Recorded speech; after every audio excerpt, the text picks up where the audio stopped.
Mutton chops ಮಾಡ್ತಾ ಇದ್ದಾನೆ. ಶುಂಠಿ, ಈರುಳ್ಳಿ, ಬೆಳ್ಳುಳ್ಳಿ,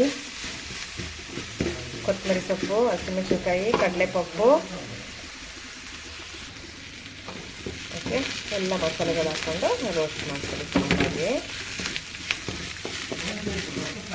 ಇವಾಗ ಅದಕ್ಕೆ ಟೊಮೆಟೊ ಹಾಕ್ಕೊಳ್ಳಿ, ಒಂದೆರಡು ಟೊಮೆಟೊ. ತೆಂಗಿನಕಾಯಿ ಎಲ್ಲ ಏನು ಬೇಡ. ಟೊಮೆಟೊ ಹಾಕ್ಕೊಂಡು ಅದು ಚೆನ್ನಾಗಿ ರೋಸ್ಟ್ ಮಾಡ್ಕೊಳ್ಳಿ.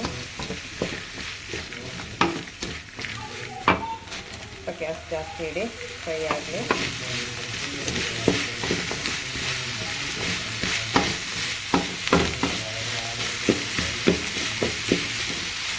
ಓಕೆ, ಚೆನ್ನಾಗಿ ಫ್ರೈ ಆದಮೇಲೆ ತುಂಬ ನುಣ್ಣಗೆ ಪೇಸ್ಟ್ ಮಾಡ್ಕೊಂಬೇಡಿ, ಸ್ವಲ್ಪ ತರಿನೇ ಇರಲಿ, ಆವಾಗ ಚಾಪ್ಸ್ಟಿಕ್ ಚೆನ್ನಾಗಿರುತ್ತೆ.